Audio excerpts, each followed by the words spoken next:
আপনাদের গাঁও অঞ্চলত গৈ এই মেসেজ দিব লাগিব যেন পরবর্তী পর্যায়ে ট্রান্সফার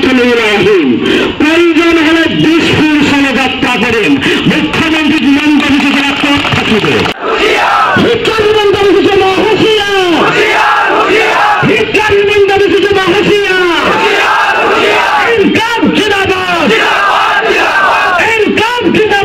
গোৱালপাৰা জিলাত অসম চৰকাৰৰ নিৰ্দেশ মৰ্মে গোৱালপাৰা জিলা প্ৰশাসনে অসাংবিধানিকভাৱে অবৈধভাৱে প্ৰকৃত ভাৰতীয় নাগৰিকৰ ওপৰত যি অত্যাচাৰ চলাই গৃহহাৰা কৰিলে আজি সেই শিশুসকল সেই মাতৃসকল কি অৱস্থাত আছে অসম চৰকাৰৰ নিম্নতম দায়িত্ব আছিলে কল্যাণকামী ৰাষ্ট্ৰৰ নিম্নতম দায়িত্ব আছিলে আজি তেওঁলোকক পুনঃসংস্থানৰ ব্যৱস্থা কৰিব লাগিছিলে উচ্ছেদ কৰাৰ আগত আজি তেওঁলোকক উচ্ছেদ কৰাৰ পিছত তেওঁলোকে কি অৱস্থা থাকিব কেনেকৈ থাকিব সেইখিনি চৰকাৰে দায়িত্ব পালন কৰিব লাগিছিলে কিন্তু হিমন্ত বিশ্ব শৰ্মাৰ চৰকাৰে সংখ্যালঘু জনগণক একপক্ষীয়ভাৱে মুছলমান জনগণক টাৰ্গেট কৰি যি হিটলাৰী ৰাজ আৰম্ভ কৰিছে যি গুণ্ডা ৰাজ আৰম্ভ কৰিছে যি অত্যাচাৰ কৰি আছে এইটো বন্ধ কৰাৰ দাবীত আমি ৰাজ্যজুৰি আজি প্ৰতিবাদ সাব্যস্ত কৰিছোঁ আজি এই তামোলপুৰতো উপস্থিত হৈ আমি অসম চৰকাৰৰ মাননীয় মুখ্যমন্ত্ৰী ডক্টৰ হিমন্ত বিশ্ব শৰ্মাক সকিয়াই দিব বিচাৰিছোঁ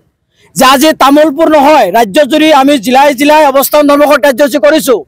কিন্তু যদি হিমন্ত বিশ্ব শৰ্মা চৰকাৰে সংখ্যালঘু জনগণৰ ওপৰত এই অত্যাচাৰ এই হিটলাৰী শাসন বন্ধ নকৰে নিশ্চিতভাৱে প্ৰতিখন জিলা উপায়ুক্তৰ কাৰ্যালয়ত হাজাৰ হাজাৰ জনগণক লৈ আমি ঘেৰাও কাৰ্যসূচী গ্ৰহণ কৰিম আৰু ঘেৰাও কাৰ্যসূচী গ্ৰহণ কৰাৰ পিছতো যদি অসম চৰকাৰৰ এই হিমন্ত বিশ্ব শৰ্মাই মুখ্যমন্ত্ৰী ডাঙৰীয়াই যদি সংখ্যালঘু জনগণৰ ওপৰত অত্যাচাৰ বন্ধ নকৰে এই বুলডোজাৰ ৰাজনীতি বন্ধ নকৰে